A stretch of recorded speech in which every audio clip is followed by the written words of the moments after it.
그게 어떤 측면이 있냐면 이제 정치랑 맞물려 생각해 보면 97년도 IMF 이후에 이제 노무현 당선까지 이어지는 그 혼란과 재건의 시기 속에서 사실 노무현이 혼자 힘으로 당선된 게 아니라 지금 거의 모든 사람이 까먹고 있는데 중도표를 정몽준이 끌어다 준 거잖아요. 정몽준이 끌어다 줬고 둘이서 후보 단일화를 해가지고 여론조사를 통한 후보 단일화라는 한국 정치 특유의 프로세스를 그때 만들었고 그렇게 해서 이제 합쳤다가 선거 직전에 정몽준이 빠지면서 말씀하신 어떤 그런 우리가 산업적으로 그리고 이제 정보통신적인 측면 그리고 이제 재벌 기업들의 재편을 통한 새로운 갱신 이런 것들 그런 중도 우파적인 정치적인 영역들에 대한 이야기가 표만 노무현한테 넘어가고 그거를 담론적으로 진지하게 다루지 않은 채 그냥 흘러온 거죠. 그러니까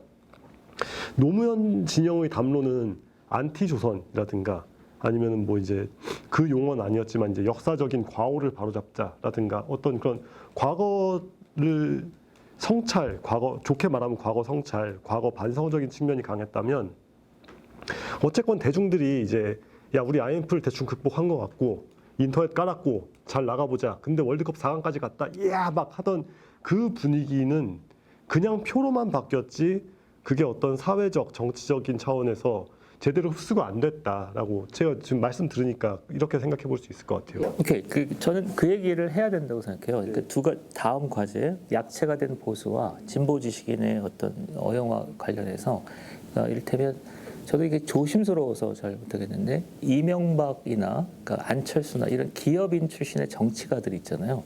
이것이 꺾이는 과정. 그다음에 삼성전자의 반도체가 그야말로 세계적인 경쟁을 했는데 이거는 그냥 경제 문제로만 이렇게 폄하되고 있잖아요.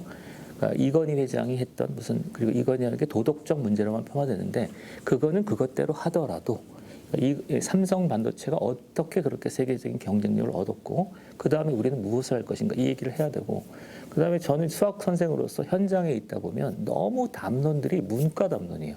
그러니까 역사 담론. 그러니까 인공지능이 워낙 그러니까 압도적인 중요성을 갖고 있고 수학 과학을 해야 되고 그것을 갖고 한국을 어떻게 건설할 것인가 이런 담론은 완전히 유실돼 버린 것 같아요.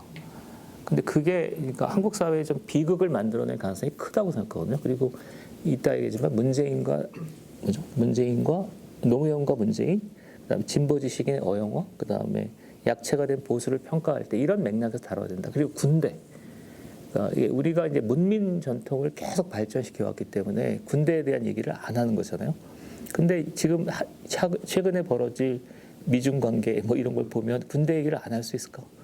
그러니까 당연히 해야 될 얘기를 그동안 한 20년간 놓치고 오지 않았나 이런 생각이 듭니다. 네, 그러니까 보수가 왜 약해졌냐라고 한다면 발전, 성장, 군사 이런 종류의 담론 영역이 97년 IMF 때 이제 그때를 기점으로 완전히 확 한번 무너졌는데 그거를 되살려야 될 타이밍을 놓치고 이제 노무현 팬덤 정치가 되는 걸 보니까 박근혜라는 새로운 아이콘을 데려와서 이제 이명박하고 싸우면서 이제 팬덤 정치에 그냥 팬덤 정치로만 싸웠기 때문이지 담론을 갱신하지 않았던 거죠. 제가 이제 어렸을 때 이렇게 대형 서점 같은 데를 가잖아요. 가면은 저희 세대가 많이 이제 대학 졸업할 때까지 많이 봤던 책은 약간 이제 좀 사회적으로 관심 있고 이런 친구들은 아까 말한 유시민, 강중만, 징중건 이른바 농객들의 책을 이제 많이 봤어요. 많이 보고 그 다음에 이제 그쪽으로 사회 운동이나 정치에 관심이 아예 없는 친구들은 뭘 봤냐면은 자기 개발서를 봐요, 친구들이. 근데 이제 저는 여기서 이제 우파 담론에 왜 문제가 있냐라고 얘기를 했을 때 좌파는 어쨌든 자기 담론을 계속 생산해내는데 우파는 이제 국가 그 발전 전략이라고 하는 걸 담론을 대중화하는데 실패했고 거기 실패했다라고 하는 걸 사실 여실히 보여주는 게 저는 자기개발서의 존재라고 보거든요. 이 자기개발서는 뭐가 없냐면은 그러니까 국가 담론이 없어요. 그러니까 모든 문제를 개인화시키는 거야. 네가 노력해.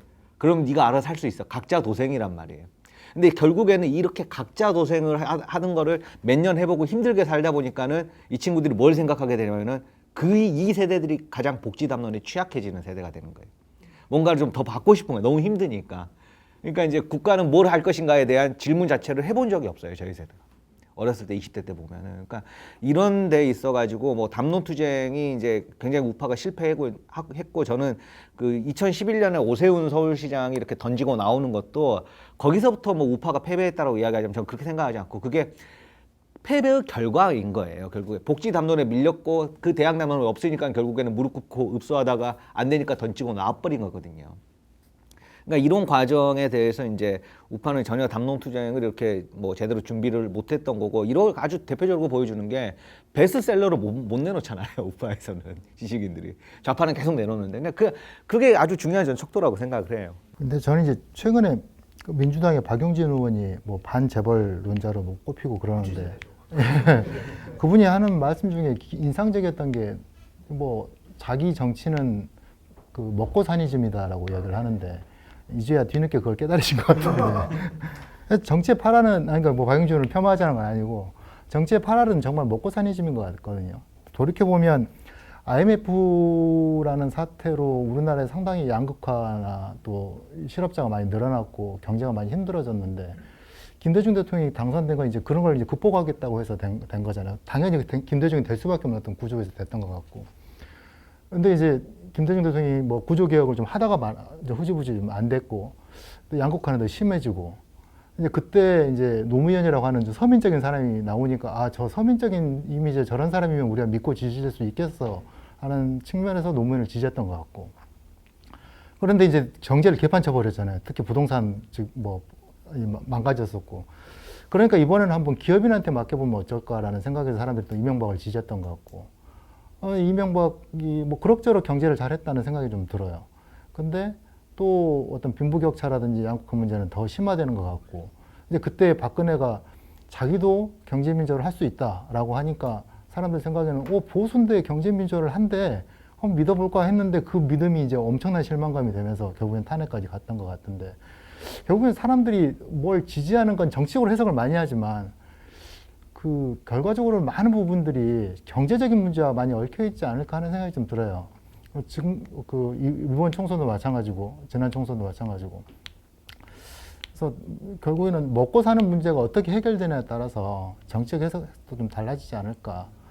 그런 방향으로 앞으로 향후 정치도 좀 고민이 돼야 되지 않을까. 반복된 이야기지만 너무 이념 편향적인 사실은 우리 사회가 별로 이념적인 사회가 아닌데 뭐 우리나라가 지금까지 뭐 이념으로 살아왔습니까? 박정희 때도 거의 그냥 잘 살아보세요로 살아왔던 거지 무슨 이념을 박정희가 내세우고 했던 것도 아니었고.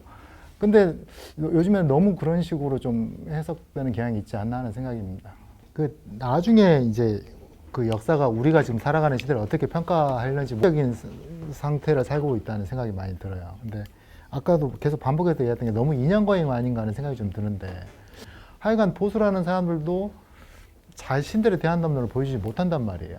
그러니까 자꾸 하는 이야기가 무슨 부정선거 이야기나 하고 있고 미국 선거 이야기나 하고 있고 어처구니가 없는데 근데 이제 그런 사람들이 그 어느 정도 그쪽에서 일종의 발언력 있는 사람을 하고 있다는 어처구니 없는 좀 상황인데 어차피 저쪽 편이나 독인객이긴 하지만 하여간 그 이제 뭐 마지막 약체가 된 보수 이야기가 나왔지만 한국의 어떤 보수주의에 대한 새로운 정립이라든지 새로운 어떤 대안이 되지 않고서는 이런 문제가 결코 풀리지 않을 거라는 생각이 좀 들고요. 대표적인 예를 들어서 이제 뭐 그 기본소득 이야기를 많이 하는데 이걸 보수 진영 사람들 이야기하면은 그냥 무조건 싫다는 거거든요. 근데 아예 이야기 보려고 생각도 안 해요. 현재 우리 사회가 어떻게 변하고 있고 미래 사회가 어떻게 될 것인가. 저는 이제 제가 그걸 지지한다 이런 측면이 아니라 왜 대화 자체를 안 하려고 하지? 라고 하면 별로 거기에 대한 인식이 없는 거예요. 그러면 이 사람들 지금 현재 보수 중에 있는 사람들도 말에 소위 진보에 대한 안티테제로서만 존재할 뿐이지 자기들이 정권을 잡으면 이 정부를 어떻게 이끌어 나가겠다고 하는 거에 대한 것들이 거의 없고 그 이미 80년대 90년대 이건 조금 아니다 싶은 신자주의 작은 정부 이야기를 아직까지 계속 하고 있고 감세론 이야기는 하고 있고 그냥 계속 그런 틀에서만 묶여 있단 말이에요. 이런 것들을 좀 벗어나서 대안 세력으로서 자기 이미지 그리고 우리나라의 보수는 이런 걸 하는 사람이라고 하는 것들이 정립되지 않고서는 그냥 계속 태극기 흔드는 사람들일 뿐이죠. 김종인 위원장이 이제 뭐 지난 대통령들에 대해서 사과를 한 해 만에 이런 걸 가지고 굉장히 열을 내고 있는데 사실 보다 더 중요한 거는 보수가 지금 해야 될 가장 중요한 거는 김대중 노무현을 대통령으로 인정하는 거예요. 그래서 그 사람들이 했던 예를 들어서 김대중 시절에 굉장히 선구적으로 해냈던 인터넷 도입, 빠른 정보화 도입이라든가 노무현이 했던 미국과의 링크를 확 엮어버리는 플랜이라든가 이런 것들을 대통령으로서의 치적으로 인정을 해야 그래야 이제 정상적인 논의가 가능해지는데 일단은 싫어하고 보자, 일단은 비토를 하고 보자 이러니까 안 되는 거죠. 그러니까 지금 국민의힘이 해야 될 거는 박정희 전두환 사진을 띄는 게 아니라 자기네 당사에 김대중 노무현 사진을 거는 겁니다.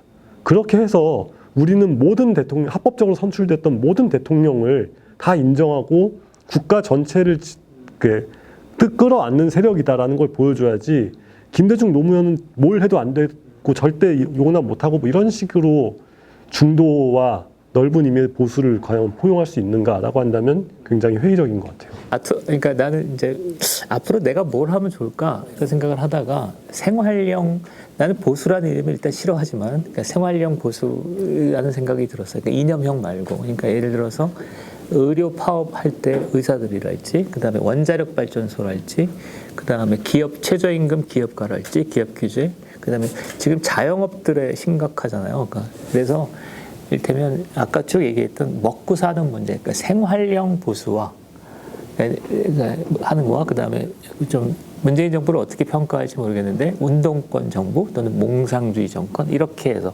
전선을 1차 전선을 치면 어떨까? 그러니까 이념형 보수로는 내가 볼 때 답이 별로 없는 것 같아서 그렇게 해서 한국 사회의 새로운 어떤 동력과 흐름들을 만들어내야 이게 이제 어떤 뭐가 발전의 여력을 만들지 그렇지 않고 이렇게 나는 정말 보수 진영 유튜브 보면 기겁하겠더라고요. 미국 대선에 대해서 막 그러는데 그 왜 저러지 그런 생각이 들고 그러니까 그런 걸로는 답이 없겠다 이런 생각이 들었어요. 문재인과 그 노무현은 굉장히 다르게 느껴져요. 그러니까 일단 두 인물됨이 좀 다르고 그다음에 두 번째는 그 사람을 지지하는 어떤 사람들이 좀 다르고 그다음에 세 번째는 시대적 환경이 좀 다르고 이런 느낌이 좀 들어요. 저희 때는 노무현을 굉장히 좋아했거든요. 좋아했고 그다음에 근데 노무현은 광적으로 제 주변이어서 그런지 광적으로 좋아한다기보다는 좀 이렇게 아까 예의 바르게 좋아했던 것 같고. 그래서 사람 대 사람으로 놓고 생각해 보면 이게 거시적인 차원이 아니라 진짜 이렇게 인간만 놓고 얘기를 해봤을 때 노무현 정권 때 이제 이 정권을 밀착해서 바라보고 있는 사람들이 많이 욕하던 것 중에 하나가 노무현은 왜 대통령이라는 사람이 그 대통령 지지 사이트였던 서프라이즈 뭐 이런 거를 자기가 직접 클릭해서 보면서 거기다 예전에 리플 단 적 있었거든요. 아니 무슨 대통령이 자기 지지자 사이트에 와가지고 리플을 달어 이게 뭐 하는 짓이야 하면서 이게 채통도 그렇거니와 이게 이러면은 굉장히 너무 노골적으로 정치적인 편향적 행위 아니야? 라면서 막 화를 냈던 적이 있었어요. 근데 생각해 보니까 진짜 인터넷 대통령이었던 거죠. 왜냐하면 지금 우리가 문재인 대통령에 대해서 하는 얘기가 어디 있는지 뭘 하는지 박근혜보다 더 심하잖아요. 아니 대체 이 사람이 뭐 그냥 휴가를 썼다 그러는데 휴가를 썼다고 하나 안 썼다고 하나 뭔 차이가 있는지도 모르겠고, 그러니까 지금 국민에게 완전히 사라진 존재가 되어 있는데 노무현은 어쨌건 본인이 행동을 했고 그리고 이 사람이 직접 자기 머리로 뭔가 생각을 하고 있었다는 걸 우리는 알고 있잖아요. 그래서 지금 방금 소장님이 말씀하셨던 내용이 어쨌건 노무현은 대통령으로서 사태를 바라보고 이해를 하고 행동을 했다라고 얘기를 하는데 그러니까 지금 그 이후에 노무현 시대에 대한 해석과 재해석을 통해서 이번 정권을 만들어가고 있는 사람들은 바로 그런 자연인 노무현이 대통령이라는 권력을 잡고 예전에는 갖지 못했던 정보까지 한꺼번에 얻고 나서 봤을 때 대한민국이 이제 21세기의 발전 국가로서 또 나아가야 될 그런 지점들에 대한 것들을 노무현의 입을 막고 있는 건 아닌가 이렇게 생각해 볼 수 있어요. 그러니까 이 우파화됐다, 우경화됐다라고 했던 노무현의 그 모든 것들에 대해서 아무것도 제대로 얘기는 안 하고 그냥 쉴드만 치지 정당하게 논의를 하질 않잖아요. 한미 FTA가 그럼 왜 중요했었냐? 이라크 파병이 솔직히 이라크 전쟁은 시작되는 과정부터가 상당히 불법적이었고 그렇긴 하지만 어쨌건 우리가 거기에 참여함으로써 얻었던 게 뭐고 잃었던 게 뭐냐? 뭐 이런 이야기들을 해서 정당하게 소화를 해야 되는데 노무현이라는 상징 자산을 통째로 가지고 있는 사람들이 그 얘기를 전혀 안 해버리니까 사실 그건 이제 우파 쪽에서 자신들의 토양으로 삼아야 될 소재들이잖아요. 그러니까 한국이 이제 세계 10위권의 경제 대국이고 또 세계 10위권의 군사 강국이니까 어떻게 세계 속에서 우리가 무슨 역할을 해야 되는가 이런 논의를 해야 되고 노무현이 어쨌건 그걸 나름 실천적으로 뭔가를 했는데 거기에 대해서 우파들은 노무현이라는 것 자체를 입에 담고 싶어 하지도 않으니까 얘기를 하지 않고 그리고 좌파들은 노무현을 그냥 희생양 그러니까 보수 정치의 희생양으로만 만들고 싶어 하니까 또 얘기를 하고 있지 않기 때문에 그래서 어떻게 보면은 보수의 부활을 위해서는 노무현을 뭐 이런 말 적절하지 뭐 노무현을 용서? 노무현을 포용하고 노무현이 대통령으로서 뭔가를 했다라는 사실을 인정하고 노무현이 어떤 대통령이었나를 우파 스스로 얘기를 해보는 것도 필요하지 않을까라는 생각이 문득 드네요. 그러니까 문재인이라는 사람에 대해서 우리가 얘기할 수 있는 건 없어요. 이 사람이 대통령이 된 다음에 자기가 뭘 한 게 없으니까. 근데 노무현은 어쨌건 대연정부터 해서 그때 욕 많이 했고 저도 욕 많이 했습니다만 대연정이라든가 뭐 이것저것 굉장히 이상하고 거칠고 투박하지만 굵직굵직한 움직임을 계속 보여줬단 말이죠. 이런 것들을 우리가 제대로 소화하지 못하고 있는 게 아닌가.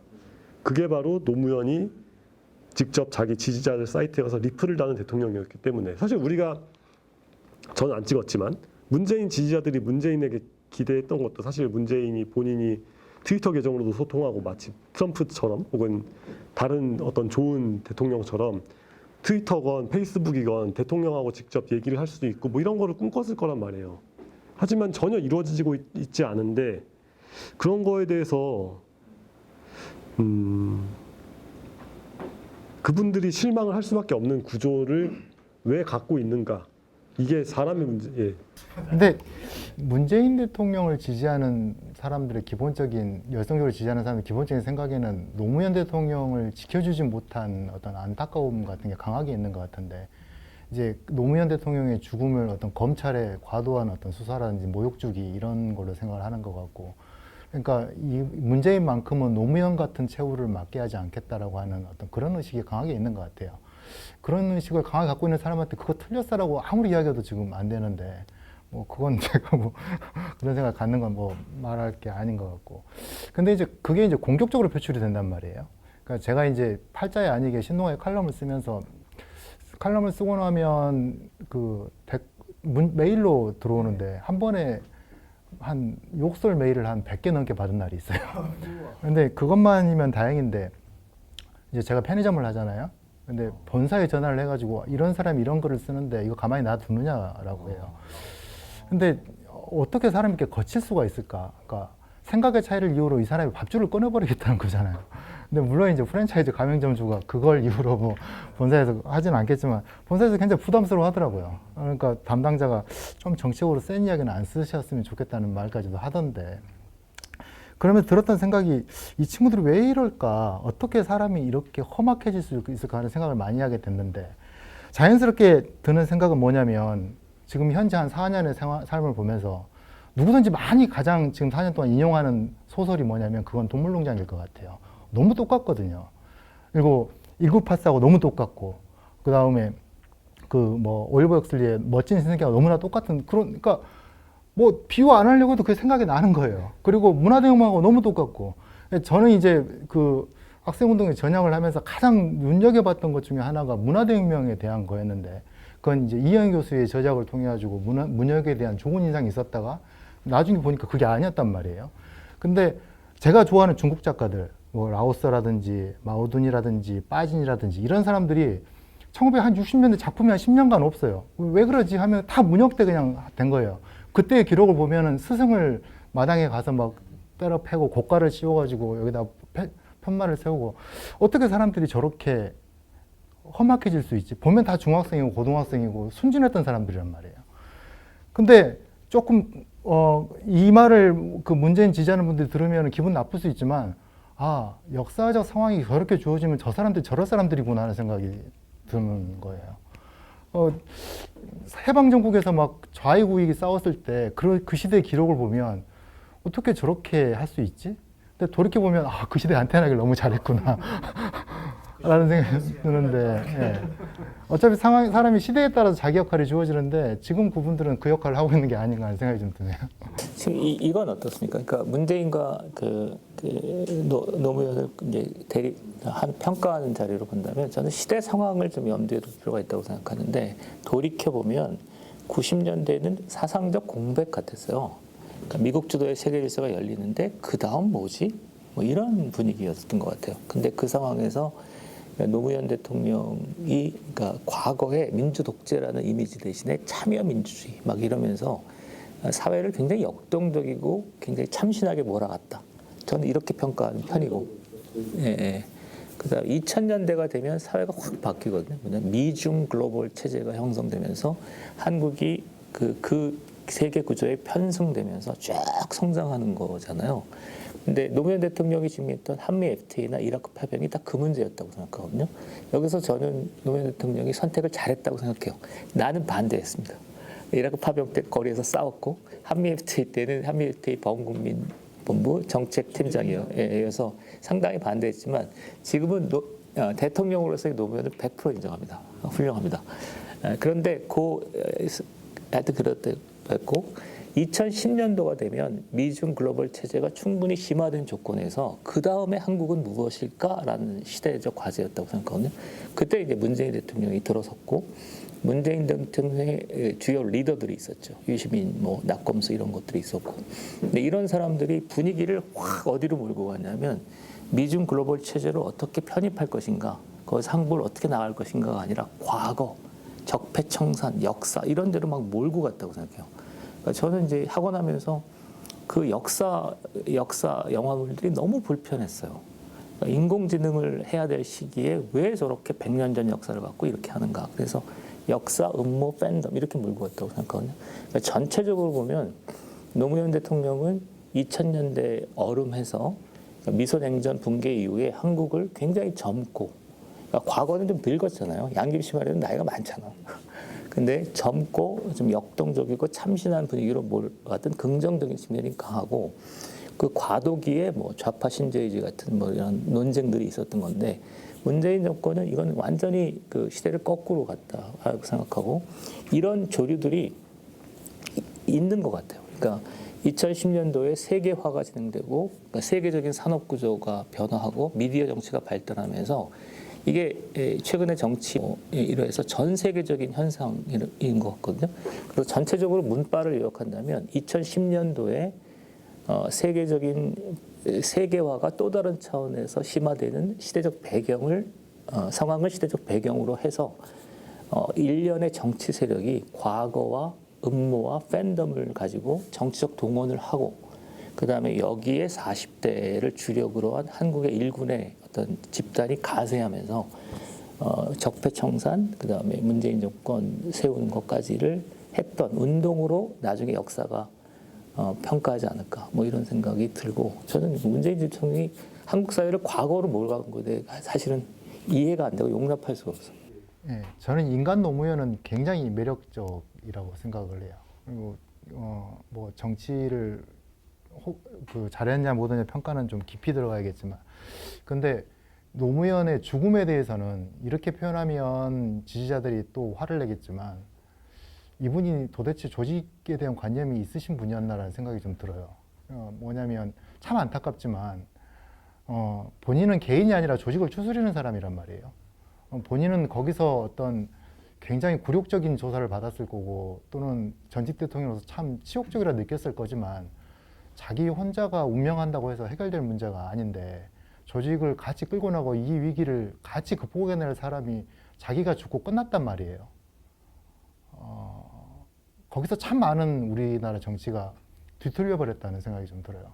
그래서 한쪽에서는 복수의 정치를 꿈꾼 거고 그래서 사실은 이들은 이제 그 전에 패적임을 스스로 자처를 하고 자기들은 이미 끝났다고 주장을 하는 사람들이 그 죽음으로 인해서 다시 일어서 버린 거고 또 하나 실망을 하자면은 이제 박근혜 대통령이죠. 그러면 정치를 더 잘해가지고 말 그대로 자기 세력이나 어떤 보수 진영을 더 든든하게 만들었어야 되는데 국정을 제대로 이끌지 못했고 그렇게 허망하게 정권을 내줬고 그러면서 다시 우리 정치 한 번 더 뒤틀려 버렸고 그거는 그 두 정치인이 많은 것을 좀 복잡하게 만들어 버렸지 않았나 생각이 좀 드는데 그걸 뭐 정치를 하시는 분들도 대안을 못 내는데 제가 같은 사람한테 대안을 낼 수는 없지만 하여튼 넘어야 될 산인 것 같아요. 그 어떤 자칭 보수 진영이 노무현을 더 껴안고 그리고 그 죽음에 대해서 다시 한번 평가를 해보고 그리고 저는 뭐 그것이 다시 이제 검찰과 지금 연결돼서 그 검찰을 줄일 좀 살리는 것이 덤벼드는데 거기에 대해서 공갈을 따질 건 따지고 하는 그런 게 필요하지 않을까 하는 생각이 좀 듭니다. 어떻게 보면은 우리는 거기에 대해서는 대화를 회피하고 있거든요. 한쪽에서는 그걸 계속 이용하려고 하고 한쪽에서는 또 그걸 폄하하고 조롱하려고 하는 식인데 이야기가 좀 깊게 들어가는데 우리 사회가 최근 한 10년 동안에 민주주의에 대한 이야기는 되게 많이 하는데 사실 공화주의에 대한 이야기는 정말 협소하거든요. 근데 사실 공화주의가 같이 어울려 살자는 건데 어떤 한 측면으로서는 거기에 대한 이야기는 너무 없는 게 현재 우리 사회고 그래서 말은 소통을 한다고 하지만 자기 진영 내에서 소통이나 자기 진영 내에서 대화는 굉장히 활발한 듯 하면서도 실제 진영의 다른 사람들끼리는 이렇게 대화가 안 통하는 시절이 있었나 싶을 정도로 좀 극단적으로 가는 경향이 좀 있는데 이건 누구 잘잘못이다라고 굳이 따질 수는 없을 것 같다는 생각이 좀 들어요. 어떠한 종류의 발전 담론, 어떠한 종류의 성장 담론 같은 것 자체를 죄악시하거나 그 프레임을 못 짤 것 같으니까 계속 퇴행적으로 이제 복수, 과거사 뭐 이쪽에만 집착하는 그게 되지 않았나 싶어요. 그러니까 제가 이제와 돌이켜가 아니라 한 10년 전부터 이제 비로소 감을 잡았던 것이 이게 안티조선의 논의 구조라는 게 다시스트는 한국 현대사의 마지막에 조선일보와 이제 조중동을 끼워 넣은 다음에 이것은 이제 친일의 잔재다라는 식으로 매도를 하는 시기였구나. 거기에서 그냥 그게 다였구나. 라는 걸 이제 깨닫게 되더라고요. 그러니까 이 사람들이 어떤 식으로 한국 사회를 더 발전시킬까에 대한 고민 없이 그냥 자신들이 기존의 운동권 시절부터 배워서 알고 있었던 그 내러티브를 새로운 적을 찾아서 끼워 넣는 방식으로 활용을 하는구나. 지금 검찰개혁 얘기도 뭐 자칭 검찰개혁, 검찰 장악 혹은 윤석열 죽이기도 마찬가지 패턴일 뿐이구나라는 생각이 들더라고요. 이 진보 지식인이 좀 더 진보적으로 나아갈 수 있었던 어떤 논쟁 중에 하나가 이제 진강 논쟁이라고 이제 크게 유명한 건 아니었고 진중권과 강준만이 안티조선 운동이 이제 노무현 당선 직전이었어요. 그때 안티조선 운동은 언론 비판 내지는 그러니까 언론 비판에만 집중을 해야 된다라는 것과 그게 정확히 말하면 노무현 당선 직전이 아니라 이제 그 김민석 나온 서울시장 예 그때였죠. 강준만은 뭔 소리냐 이거는 원래 정파적인 운동이고 앞으로도 정파적인 운동일 거다. 그러니까 우리는 그냥 이 민주당 지지 운동의 일부로 스스로를 알고 있는 게 사실에 부합한다. 그리고 진중권은 야 이제 할 만큼 했다. 그러니까 새로운 그러니까 언론을 새롭게 창출하고 언론의 새로운 스탠다드를 만들고 하는 시민의 언론 소비, 언론 정화 운동으로 나아가야 된다라는 그게 있었는데 당연히 진중권이 졌죠. 졌다기보다는 이제 사람들이 진중권의 입장에 대해서는 그렇게 막 다들 하면서 뭔 소리야, 왜 이렇게 뜬구름 잡는 소리를 하지, 뭐 이런 식으로 쉽게 매도를 했단 말이에요. 사실 그때부터 시작된 일이었다고 볼 수 있을 것 같습니다. 물론 지금 강주만 선생님은 권력을 잡으면 뇌가 달라진다 뭐 이런 책까지 써가면서 이제 확실하게 입장을 바꾸셨지만 그때부터 지금까지 계속 우리가 알고 있는 진보 담론이라는 게 사실상 특정 진영의 정치적 기동, 정치적 선거운동에 지나지 않는다라는 거를 당연하게 여기는 사람들이 굉장히 많아요. 그리고 이런 분들을 주요 담론의 소비자로 삼고 있는 한 그런 분들의 입맛에 맞춰가지고 조금 더 쉽게 자신의 책과 강연과 영향력을 넓히려고 하는 그런 사람들도 계속 나올 것이고 그런 식으로 일종의 그 선순환 사이클이 돌아가기 때문에 그러니까 이 진보 지식인의 어용화라는 문제에서 그렇게 답이 간단하게 나오는 것 같지는 않습니다. 이제 아까 발전 담론 말씀을 이제 하셨는데 이른바 이제 제가 어렸을 때 이렇게 20대 때 이제 봤었던 논객들은 뭐 여러 논객들이 있지만은 유일한 공통점을 찾자면은 비판에만 치중이 돼 있는 거죠. 그러니까 발전 담론을 이야기하지 않고 현상에 대한 현실 권력에 대한 이제 비판을 쭉 했었던 사람들이 거의 모든 논객이었는데 저는 그것도 중요한 작업이라고 봐요. 중요한 작업으로 보는데 문제는 그 중에서 지금 이제 이렇게 행보를 쭉 보면은 여전히 이제 비판적인 지식인으로 남아 있는 사람이 있고 예컨대 뭐 진중권이나 이제 강중만이 그런 거에 해당이 되겠죠. 그럼에 비해서 이제 좀 상당히 어용화된 이제 이런 사람들이 있는데 상당히 재밌었던 게 그 황우석 사태 때 황우석 편을 들었던 사람들은 지금도 어용화가 되어 있어요. 근데 유시민, 김어준 같은 사람. 근데 그때 당시 그럼 벌써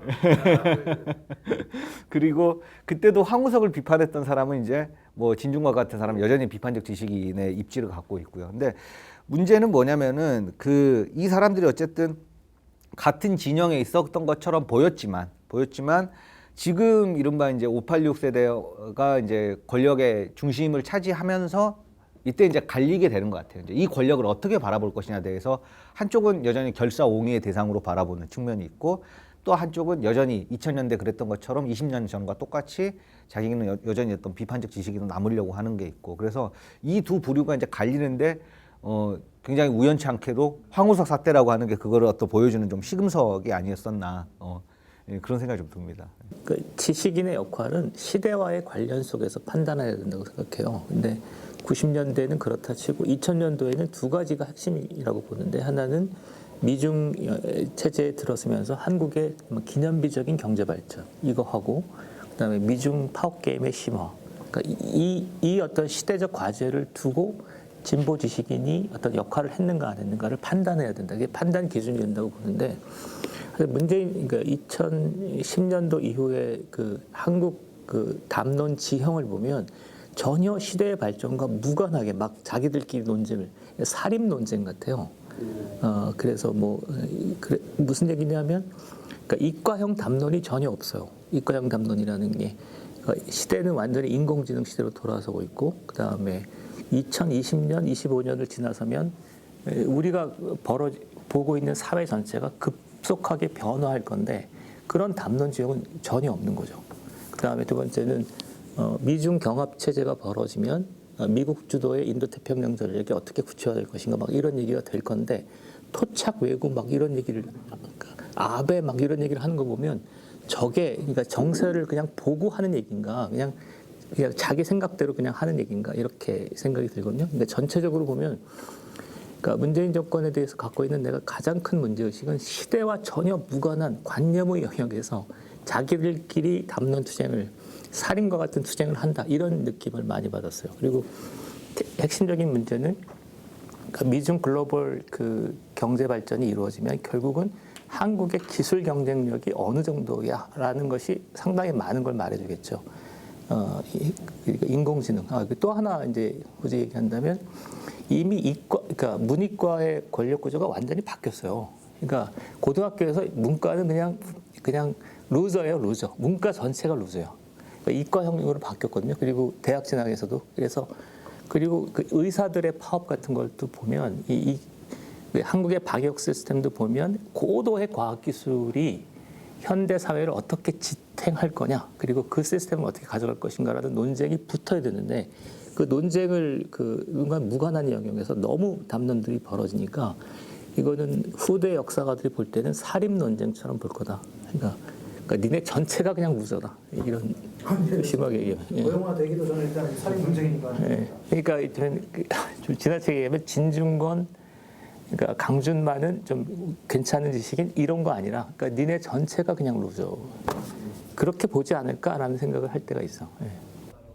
근데 우리가 어떤 이념의 주의자라고 이야기를 하는 건 시대와 상황이 바뀌어도 그 주의를 그대로 이야기하는 게 그 주의자라는 생각이 들거든요. 그러니까 뭐 민주주의자다, 나는 자유주의자다, 아니면 뭐 나는 페미니스트다, 뭐 말은 할 수는 있는데 예를 들어서 자기는 굉장한 그 페미니스트처럼 하는데 집에 와서는 부인이나 딸에게 막대하는 사람을 페미니스트로 말할 수 없잖아요. 가짜 페미니스트지.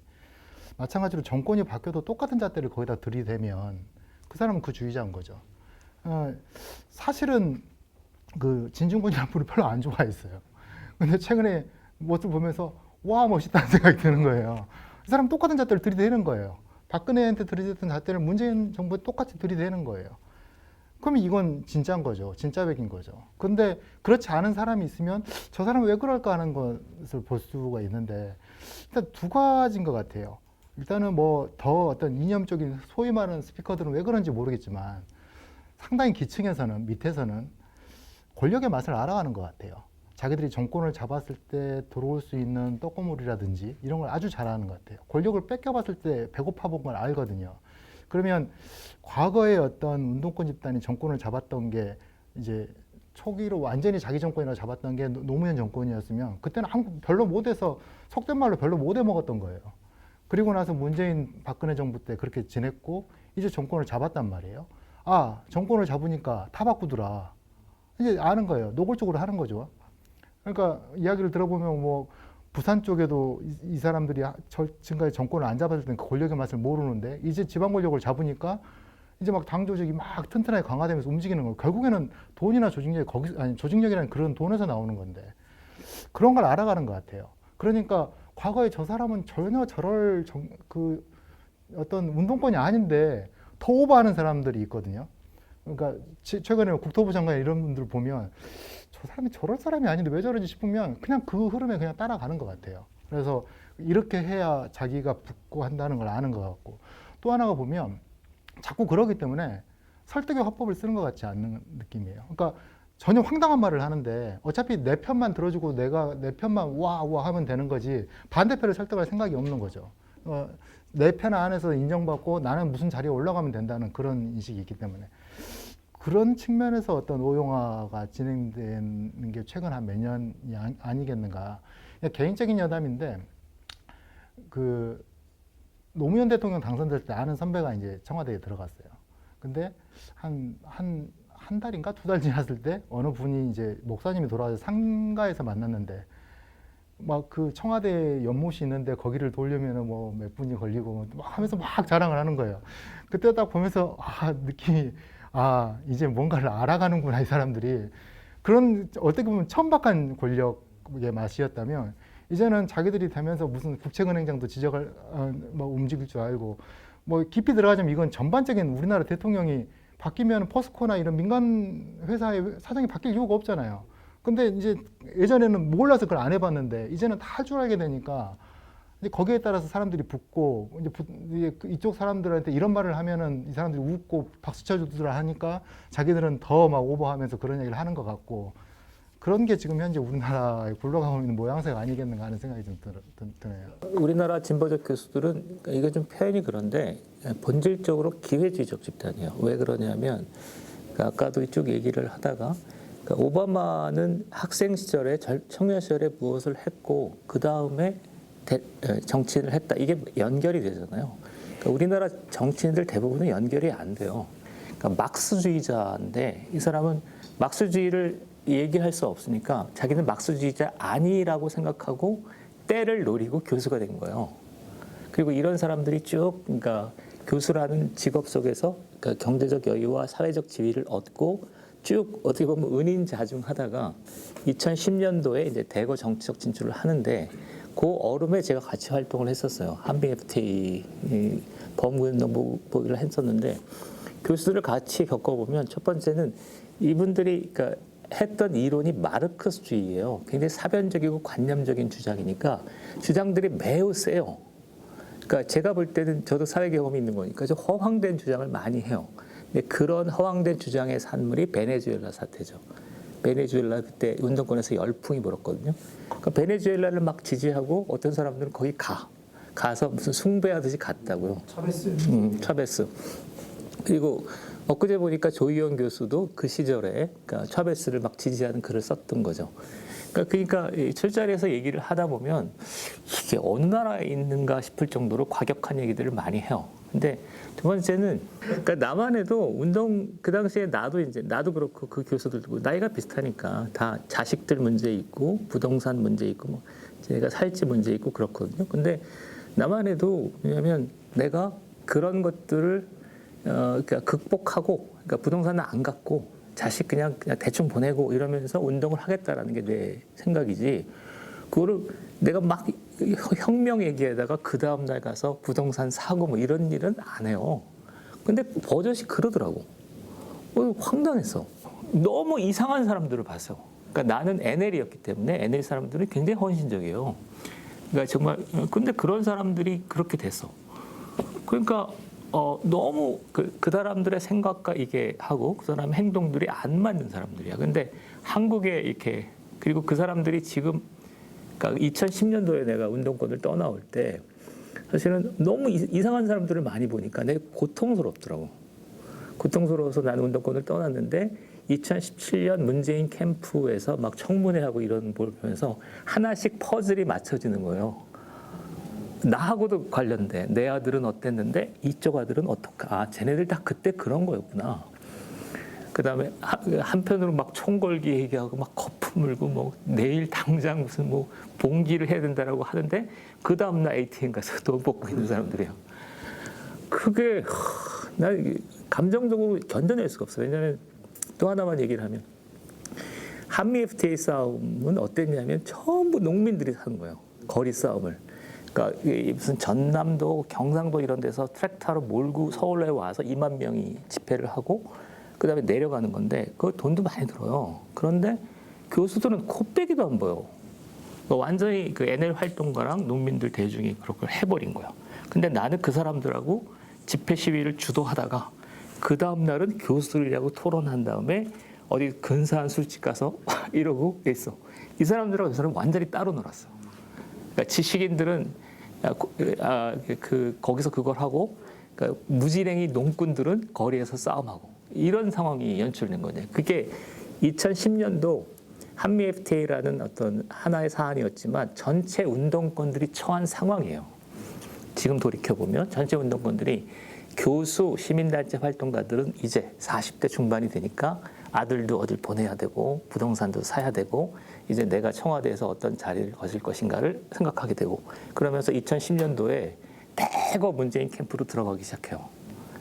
그전에는 교수 겸 참여연대 뭐 후원회원이거나 뭐 이런 거였는데 그때부터 들어가기 시작해. 그다음에 또 하나 이게 나중에 큰 문제가 생길 거라고 보는데 2010년도에 내가 활동했던 친구들 NL 운동을 자정하자라고 했던 활동가들이 그때부터 쫙 빨려 들어가. 어디로 빨려 들어가냐면 아까 돈. 그러니까 돈이요. 그러니까 무슨 보좌관, 무슨 그러니까 이재명 그러니까 조희연이 서울시 교육감이 되면 그 교육감 산하에 딸려 들어가거든요. 정무비서관 뭐 이런 걸로 대거 들어가요. 그냥 서울시도 들어가고 이게 상당수가 돼요. 근데 그 친구들이 그렇게 해버리면 확실히 돈이 무서운 게 그 돈이 있으면 그거를 해서 상당히 많은 꽤 활동가들이 이렇게 이게 모일 수 있거든요. 그리고 그게 내가 볼 때 문바의 골간이라고 나는 봐요. 그러니까 전체 뭐 서울시 의회 의원들이 대부분 다 지금 민주당이기 때문에 이걸 전국적으로 합치면 정무비서관 라인만 해도 상당해요. 그리고 그게 조금 파헤치면 굉장히 많은 일이 벌어질 것 같아요. 2010년도에서 상반기까지 이렇게 쫙 되죠. 그리고 그 그룹이 그렇게 해서 어떤 운동적 신념으로 뭉치지 않은 어떤 집단은 필연적으로 그러니까 이해관계로 뭉치게 돼 있고 그 이해관계 안에 팬덤 같은 게 팬덤이 뭐냐면 권력 숭배, 그러니까 자기 선 따라 하는 거잖아요. 그런 것들이 형성되게 돼 있다고 나는 봐요. 그래서 굉장히 부패한 흐름이었어요. 지금 문재인 정권의 이 골간 흐름이 형성되는 과정은 그렇게 봐요. 마음에만 묻어놓고 있던 얘기인데, 그러니까 어떤 이 인간 관계는 그리고 정치는 생각보다 돈과 권력인 것 같아요. 그러니까 우리는 순수하고 순진하게 운동을 했기 때문에 그런 걸 잘 못 느꼈는데 40대부터 형성됐던 일련의 지금 돌아가는 흐름은 아주 강력하게 밑에서 기저에서부터 돈이 작동하고 있고 이것들을 캐내기 시작하면 이게 작동하고 있다. 이게 굉장히 큰 문제를 일으킬 거다라고 저는 생각해요. 아마 노무현 때는 그 이제 흔히 말하는 586, 86세대들이 어떤 기관장을 할 나이가 아니었거든요. 근데 지금은 이제 딱 기관장 할 만한 나이예요. 그때야 30대 중반, 40대 초반인데 이 사람들이 무슨 어떤 공기업 사장으로 간다고 하면 말이 안 되는 거죠. 지금이야 뭐 다들 50대 중반, 60대 초반까지 이르렀으니까. 그러니까 저도 오랫동안 연락이 안 되는 선배라든지 행방을 모르는 분들이 있으면 다 어디 들어가 있어요. 아주 쉽게. 그것도 무슨 예를 들어서 어느 교육청의 대변인으로, 저는 교육청의 대변인이 무슨 일 하는지 모르겠는데 뭐 들어간다든지 뭐 그런 식으로 다들 알아서 들어가더라고. 그러면은 이 사람들이 이제 아는 거죠. 아, 정권을 잡았을 때 이렇게 좋구나 라는 걸 아는 것 같고, 저는 이제 그 90년대 후반에 어떤 선배가 운동을 왜 하냐고 저한테 물어보더라고요. 그러니까 저는 이제 순진하게 민중을 사랑해서 운동합니다 하니까 이 선배가 하는 말이, 그래? 나는 권력을 잡으려고 하는데? 하는 거예요. 저는 굉장히 충격을 먹은 말이었는데 지금 돌이켜보면 딱 맞는 말이거든요. 아니, 운동을 하는 이유가 권력을 잡아서 정치를 하고 세상을 바꾸려고 하는 건데 무슨 민중을 사랑하는, 이건 추상적인 이야기잖아요. 근데 이제 그런 식으로 어떤 권력의 핵심에 들어가서 그걸 아는 거고, 그 이해관계를 이제 얽히고, 그 이해관계가 다시 자기 자녀들한테도 이제 옮겨갈 거고, 그러면 또 하나의 어떤 그룹을 형성하겠죠. 우리 사회가 그렇게 좀 변해가는 과정이 아니겠는가. 그리고 이념이라는 건 그냥 어떻게 보면 허울이나 명분일 뿐이고, 이 사람들이 무슨 이념이 있어요. 그냥 제가 볼 때는 거의 한 80%는 지금 이해관계가 크지 않을까 하는 생각입니다. 저는 인구 구성이 매우 중요하다고 생각하는데 2010년대에 저희 어머니가 돌아가셨는데 그러니까 내가 볼 때 그 민주화 운동권이 그러니까 뭐 적들 뭐 이렇게 불렀던 어떤 집단은 2010년도가 되면 다 돌아가셨어요. 다 물리적으로 돌아가셨어. 그리고 노무현 정권 때 애기였던 30대 중반이었던 애들이 쭉 졸업해서 2010년도가 되면 이제 40대 중반이 돼서 무언가 한 자리 하고 싶어 이런 나이가 된 거지. 그리고 그 친구들이 기업체, 그다음에 내 친구들 그냥 기업체, 판사 이런 거면 다 중견 이상이에요. 간부급이에요, 다. 그러니까 촛불 시위라는 건 어떨 때 벌어진 거냐면 이 사회가 완전히 그 보수 세력은 완전히 물리적으로 퇴장하고 그다음 민주화 세력이 전 사회를 완전 장악한 상태에서 무혈 점령한 거죠. 그리고 그 어떤 선구 세대가 노무현 정권 때는 30대 중반 뭐 예를 들어서 이렇기 때문에 사회를 장악하지 못한 상태인데 이제 문재인 정권이 들어서면 그 사회를 장악할 수 있는 상태가 된 거죠. 그네들이 대거 들어간 거죠. 그래서 인구 구성으로 보면 지금 그런 상태예요. 그리고 그 아래 세대들이 이제 정무비서관 뭐 이런 걸로 이제 다 차고 들어간 거죠. 그러기 거기에 허울만 있는 게 문재인 대통령 같은 느낌은 그런 느낌을 많이 받았어요. 일단 이제 좀 두 개로 좀 분리를 해서 말씀드리고 싶은데, 아까 말한 이제 그 운동권 네트워크를 통해 가지고 뭐 정무비서관처럼 이렇게 쭉 들어간 이제 이런 사람들이 이제 특히 이제 박원순 전 시장이 10년 동안 서울시장을 하면서 이제 먹거리를 얼마나 많이 만들어줬어요. 그러니까 여기는 거의 이제 생계 공동체가 되어 있는 거예요. 말 그대로 식구, 패밀리, 그 조폭, 이제 마피아 같이 이렇게 패밀리가 되어 있는 거고, 이제 다시 여기 이제 지식인의 얘기가 이제 나오니까 직군으로 따지면 교수분들 보면은 이분들 보면은 저는 원래 당파적인 사람들 아닌가라는 생각도 좀 들어요. 그러니까 아까 말한 대로 좀 이렇게 먹고 살고 이런 것도 얽혀 있지만은 아주 대표적인 예가 뭐냐면 박근혜 정부 때 국정교과서 문제가 일어났을 때, 제가 이제 전공이 역사다 보니까 잘 아는데, 그때 이 대학의 역사학과 교수들이 모여가지고 이제 역사학과는 이제 1년에 한 번씩 역사학 대회를 해요. 역사학 대회를 해가지고 쫙 이렇게 이제 주제를 정해가지고 거기에 맞게 이렇게 쫙 발표를 하는데 학교 하나 이제 잡아놓고, 그때 주제가 국가 권력과 역사 서술이었어요. 그러니까는 역사학과 교수들이 다 모여가지고 박근혜 정부의 국정교과서를 비판하는 이제 그런 일종의 이제 학술 프로젝트를 해버리는 거죠. 근데 지금 이번에 문재인 정부 들어왔고 가장 큰 문제가 되는 게, 저는 이제 역사 관련해서 역사 왜곡 금지법 뭐 하면 처벌을 어떻게 해버리겠다라고 하는 그런 법을 만드는데, 저 역사학과 교수들 중에 그거를 비판하는 교수는 거의 본 적이 없어요. 그러니까 정말 당파적이에요. 그리고 이 세대들이 보면은 아까 말한 대로 586 세대, 586 세대들이 지금 이제 거의 다 이제 중견 교수들이고, 그 선배 세대는 이제 거의 이제 은퇴를 했잖아요. 그러니까 학계에 이제 중견을 장악하고 있고, 이 사람들이 이렇게 당파적으로 지금 움직이고 있다. 그러니까 뭐 저는 지식인도 아니라고 봅니다. 그냥 직업이 교수인 사람들이고, 예, 지식인으로서 역할 전혀 하지 못하고 있다. 말릴 수가 없는 뭐 그 지경이죠.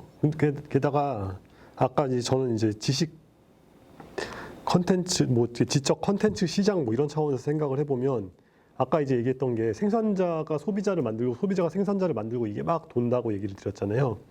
그러면서 뭐 대표적으로 이제 설민석이라는 역사 강사분이 있는데 오늘 어제 정도 이제 얘기가 나오기로 설민석 씨가 이제 강의를 하면서 박정희 정권이 몰락하게 된 이유 중에 하나가 오일 쇼크 때문이었다. 오일 쇼크 때 이제 2차 오일 쇼크 때 경제가 완전히 거꾸러지면서 그게 이제 부산 마산 지역의 민심이 크게 이반하기 시작했고 뭐 이 얘기를 하니까 사람들이 그거를 못 받아들이는 거예요. 왜냐하면은 아니 박정희를 쫓아낸 것은 우리 위대한 민주화 운동의 결과지 뭔 놈의 석유값 같은 거를 얘기를 들이대냐라고 하면서 누가 그래요?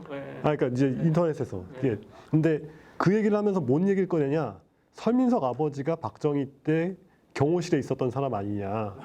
사실 뭐 그건 맞긴 하거든요. 그런 다음에 나중에 민주당으로 갈아타가지고 국회의원 하셨던 그런 양반이죠. 그러면서 막 철새의 자식이네 뭐 이런 식으로 욕을 하는데 이게 굉장히 문제적이에요. 그러니까 아니 박정희가 오일 쇼크에 직격탄을 맞은 건 사실이고 그때 무너진 정권이 굉장히 많거든요. 그러니까 한국뿐 아니라 다른 나라에서 그때 무너진 정권들이 굉장히 많은데 그런 종류의 것들을 얘기를 하면은 이제 소비자들이 먼저 알아서 아니다 우리가 가지고 있는 어떤 정의로운 역사관에 부합하는 뭔가를 내놓아라라고 압력을 주는 거죠. 저는 설민석 씨의 강의나 뭐 이런 걸 당연히 별로 좋아하진 않지만 이런 식으로 욕을 먹을 건 아니고 어쨌건 할 말은 한 건데 라는 생각이 들어서 이게 바로 지금 우리가 처해 있는 문제 중에 굉장히 심각한 문제다. 그러니까 이건 어때요? 그러니까 드루킹 문제가 의외로 심각하다. 8,800만 건 드러난 것만. 근데 그러니까 나는 한 10년간은 수학과를 됐어요. 이런데 잘 안 나왔는데 잘 몰랐는데 최근에 뭐 댓글이니 뭐 이런 걸 활동하다 보면 옛날하고 많이 다른 것 같아. 과격해 사람들이. 그리고 너무 이렇게 막 공격적이더라고요. 근데 아니 왜 세상이 이렇게 됐지? 이게 혹시 뭐죠? 드루킹이나 어떤 알게 모르게 했던 그 작업의 영향이 아닐까 이런 생각을 많이 들거든요. 예. 정치 공작 아닌가요? 그 조금 얘기를 돌린다면 이거 나는 그러니까 90년대에 그러니까 이영희 교수나 조정래 씨나 그 다음에 또 누가 있냐면 유시민이나 이런 사람들을 올바르게 재평가하지 않은 게 문제일 수 있다 이런 생각이 자꾸 들었어요. 그러니까 이영희 교수도 지금 보면 황당하거든요. 그러니까 문화대혁명을 막 칭찬하고 그거고 그 다음에 유시민도 그 거꾸로 읽는 세계사 같은 거 보면 황당해. 조정래 씨의 얘기도 황당해. 근데 90년대에 이걸 아무런 지적인 정화작용을 하지 않으니까 이분들이 2000년도에 그러니까 이영희 선생은 아직도 그냥 이영희 선생이고 그다음에 유시민 씨나 그 옛날에 했던 얘기를 그냥 다시 해. 그러니까 조정래 씨도 막 그렇더라고. 그러니까 전체적으로 보면 그러니까 진보적 지식인들이 좀 이렇게 시대에 맞게 자기가 했던 노선을 공명정대하게 평가하고 그다음에 사람들은 그것을 평가해 주고 그러면서 너는 어떤 점은 잘했고 어떤 점은 못했고 이렇게 하면서 이 메커니즘이 끊긴 것 같아요. 그러면서 그게 그 극단적인 형태로 비화된 게 드루킹 그다음에 뭐지? 그다음에 낙곰수 뭐 이런 거 아닐까 싶어. 그래서 방송 같은 공식적인 채널을 이제 많이 차지하고 있는 게 이제 특히 뭐 TVN에서 뭐 이렇게 교양 방송 뭐 이런 식으로 해서 공식적인 교양의 채널을 지금 586 정권이 가지고 있고 그걸 못 가지고 있으니까 지금 보수 유튜버라는 분들이 자기들끼리 거지끼리 쪽박 깨고 자루 찢는 싸움을 맨날 하잖아요. 이게 막 자기들끼리 저격하고 막 자기들끼리 욕하고 막 그러면서 왜냐하면 그래야 더 과격한 어떤 그 후원금이 빡빡 들어오니까 후원금을 얻기 위해서 자기들끼리 인생에 하나도 도움 안 되는 얘기들을 하는 그 소용돌이를 빨려 들어가고 있는데 이렇다 보니까 뭔가 쓸데 있는 그러니까 뭔가 이렇게 유의미하고 건설적인 이야기로 전혀 나아가고 있지 못한 이게 지금 문제의 어떤 그리고 이게 말하자면 장기 집권 플랜일 수가 있죠. 그러니까 그 나중에 이제 그 역사가 우리가 지금 살아가는 시대를 어떻게 평가하려는지 적인 상태를 살고 있다는 생각이 많이 들어요. 근데 아까도 계속 반복해서 얘기했던 게 너무 인연거임 아닌가 하는 생각이 좀 드는데 하여간 보수라는 사람들도 자신들의 대한 담론을 보여주지 못한단 말이에요. 그러니까 자꾸 하는 이야기가 무슨 부정선거 이야기나 하고 있고 미국 선거 이야기나 하고 있고 어처구니가 없는데 검찰 개혁은 저는 세 가지 제가 꼭 사실 여기서 내 경험을 좀 전달해주고 싶은 게 뭐냐면 그러니까 저는 99년도에 30일 그러니까 2004년도에 30일 검찰 조사를 받았어요. 실제로 받았기 때문에, 네, 구속됐기 때문에.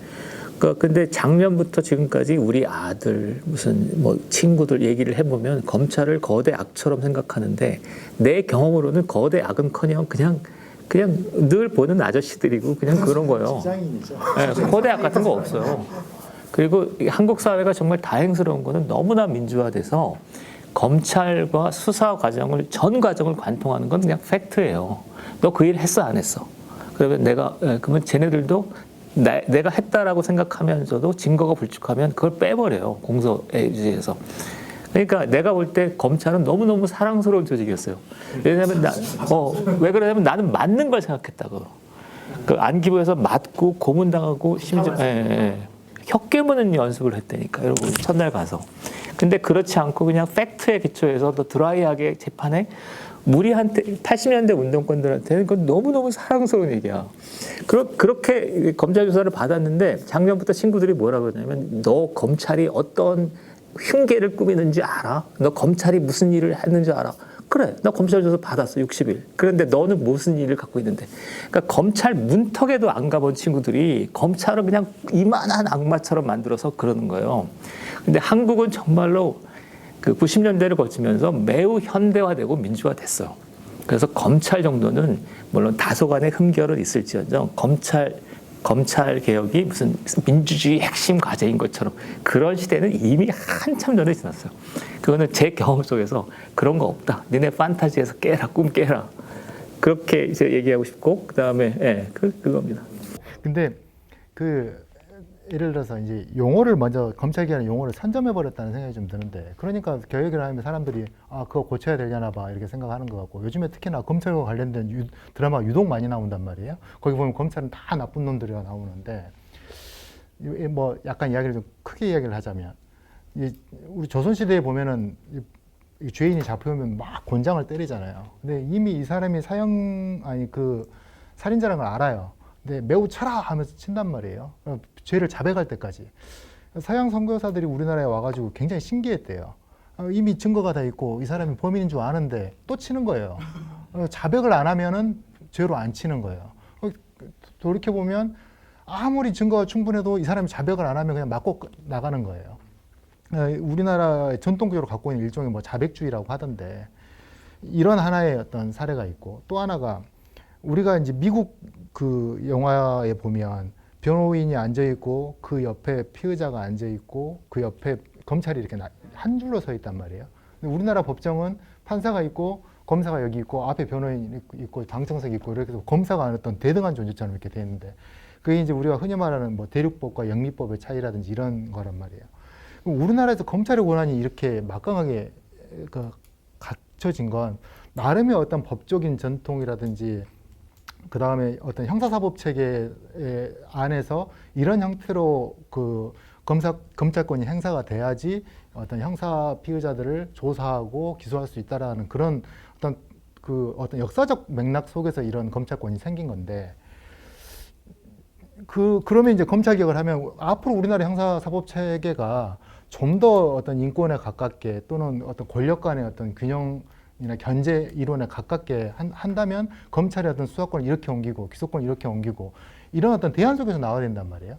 지금 현재 검찰이 그것을 반대하고 있고 우리는 절대 기소권 못 주겠다, 수사권 못 주겠다. 지금 그런 상황이 그게 아니에요. 이미 이야기가 다 됐고 그렇게 하기로 했단 말이에요. 그리고 검찰이 뭐 나서가지고 저희는 공수처를 반대합니다 하는 것도 아니고 결과적인 결론은 뭐냐?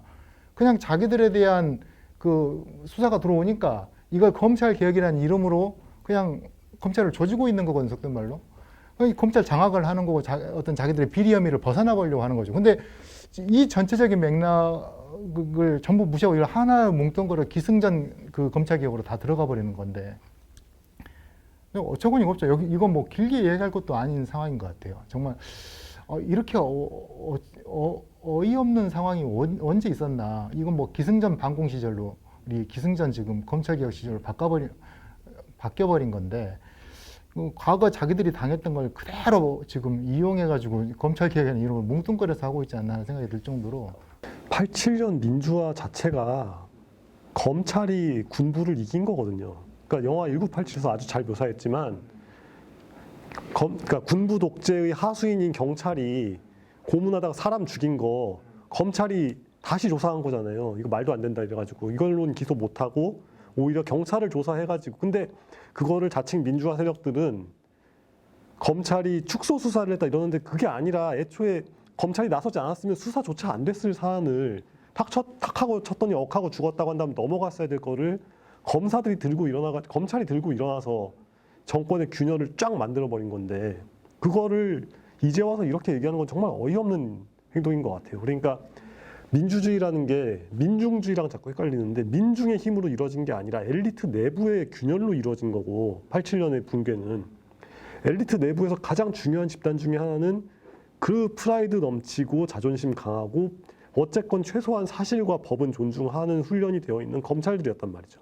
그리고 이제 그 후에 김영삼이 당선된 다음에 역사 바로 세우기와 이제 전두환 노태우 처벌 등등을 할 때 사실 전두환 노태우를 재판정에 세우기 위해서 굉장히 무리한 입법을 했어요. 그런데 그걸 헌법재판소에서 처음에는 그 5.18 관련된 법들이 말이 안 된다고 이제 기각을 하려다가 그때도 이제 김영삼이 검찰을 쪼아서 검찰이 헌법재판소를 쪼아가지고 법이 위헌이 되는 거를 그때 정확히 그 법 이름이 뭐더라 아무튼 그 우리가 알고 있는 지금의 현재 정치의 룰이 그러니까 검찰이 굉장히 이렇게 도드라지는 정치의 룰은 김영삼이 만든 거고 거기서 어쨌건 검찰이 어떠한 종류의 기능을 하긴 했단 말이죠. 그거를 이제 새로운 악마로 그냥 막 부추겨가지고 하는 것 자체가 굉장히 탈역사적인 정말 이렇게 좋게 말하면 탈진실, 곧장 말하면 거짓말에 입각한 세계관이고 지금 한국의 민주화라는 것은 어쨌건 내가 권력을 갖기 위해서는 사람을 좀 죽여도 되고 그리고 어쨌건 우리는 이러면서 북한과 전쟁을 할 것이다라고 했던 군사 엘리트와 그게 아니라 야 어쨌건 이 정도까지 나라가 왔으면 최소한의 법은 좀 지키면서 나라를 굴려보자라는 법조 엘리트와 그리고 니네들 뭐가 됐건 우린 장사를 좀 해야겠다. 그러니까 노동법은 좀 최대한 우리한테 유리한 방향으로 풀어주고 대출을 국가가 우리한테 팍팍 해줘라라고 하는 경제 엘리트와 이거의 역학관계 속에서 군사 엘리트가 서서히 무너져간 과정이란 말이죠. 근데 이런 거에 대한 이해 없이 그냥 무조건 이제 갑자기 이제 사림들이 이제 난리를 치고 있는데 이게 굉장히 큰 역사 왜곡을 수반하고 있다 이렇게 얘기할 수 있을 것 같아요. 사실 일반 사람들이 웬만큼 잘못해가지고 검찰한테 조사받거나 그러지 않거든요. 그렇잖아요. 예, 서울지검 가는 게 일종의 그 신분 증명. 그렇죠. 예, 그렇죠. 평범한 사람이 아니라. 평범한 사람, 그러니까 평범한 사람들은 평생 웬만큼 살면은 검찰을 말릴 일이 없어요. 일이 없는데 근데 이제 검찰 개혁을 이렇게 의도적으로 띄우는 이유는 제가 봤을 때는 이제 이른바 그 86세대들이 이제 검찰에 갈 만한 이제 행동을 지금 하고 차곡차곡 하고 있기 때문에 이제 뭐 공수처까지 가는 것 같고 이거를 이제 전 국민한테 마치 급박한 담론인 것처럼 만들어 가지고 이렇게 얘기하는 거는 그 과정에서 노무현이라고 하는 상징이 동원이 되는 거고 또 다른 형태니까 노무현 장사를 지금 이제 하고 있다고 생각을 하고요. 지금 검찰 개혁이라고 하는 말 자체가 이제 이 정부 특징 중에 하나가 어떤 가치나 과제라고 하는 거를 다 형해화 시켜버리는 특징이 있어요. 그러니까 뭐 공정, 정의, 뭐 평등 이런 걸 다 이제 자기들이 해체시켜버리는 것도 있고 검찰 개혁도 마찬가지예요. 이 검찰 개혁이 안에 아무 그 의미가 없잖아요. 지금 그냥 구호잖아요. 그러니까 예전에 저기 동학농민운동 할 때 그 우금치로 들어갈 때 시천주 조화정 영세복랑 만사지 같은 그런 그냥 주문이에요. 주문. 아무 의미가 없는 거잖아요. 그렇죠. 그런 거에 불과한 거니까 텅 빈 기표라는 거예요. 검찰 개혁 자체가 아무 의미가 없는 거고, 그러니까 이거는 다른 게 아니고 그냥 깃발인 거예요. 우리 편 모으는 깃발. 그냥 거기에서 끝나 있다라고 생각을 합니다. 약간 뭐 다른 이야기이기도 하고 추가되는 이야기이기도 한데 우리나라 지금 정치에서 가장 큰 문제 중에 하나는 또 사법만능주의인 것 같아요. 뭐냐면 검찰을 키운 게 지금 정치인들이거든요. 그러니까 정치 안에서 서로 대화를 하고 타협을 할 수 있는 걸 다 법으로 가져가 버리는 거예요. 그래가지고 그 법으로 고발해버리고 고소해버리고 그걸 검찰이 기소를 하면 이제 수사가 되고 뭐 재판정으로 가는 거고 검찰이 덮어버리면 덮는. 그래서 검찰을 자기들이 키운 거예요. 모든 걸 사법으로 해결하려고 하고. 그러니까 오히려 검찰이나 그 사법부가 더 이제 정치적으로 예속되고 정치의 눈치를 볼 수 없는 상황을 만들어 버린 건데 정치가 실종돼 버린 거죠. 그리고 모든 걸 법적으로 해결하려고 자기들이 그 검찰을 그렇게 만들어 놓고 특히나 이 정부에서 정말 검찰 개혁을 하려고 했으면 1년 차에 했어야죠. 그 형식적으로. 근데 자기들이 써먹을 때까지 다 써먹다가 나중에 한 4년 차 가가지고 검찰 개혁한다고 니네 악당으로 만들어 버리니까 그 전에는 국민의 영웅으로 만들어 놓고 이게 앞뒤가 안 맞는 이야기인데 뭐 전략상 그럴 수도 있다고 쳐요. 근데 말씀하셨듯이 검찰 개혁의 내용이 없거든요. 국민들이 검찰 개혁 좀 한다고 하는데 내용이 뭡니까 하면 몰라요. 그냥 나쁜 놈 몰아내는 거라고만 생각하거든요. 이 국가적으로 이렇게 중요한 일이 이렇게 무지하게 처리되는 게 사례가 있었나 싶을 정도인데, 하여간 정리하자면 그 정치에 있어서의 어떤 사법만능주의 같은 것들을 탈피하고 정치가 본연의 역할로 가지 않으면 좀 우리 사회가 갈수록 이런 문제를 다시 반복하지 않을까. 계속 법적으로 보복하고 검찰을 정치적으로 이용하려고 하고 그런 상황이 계속 벌어지지 않을까 하는 그런 걱정입니다.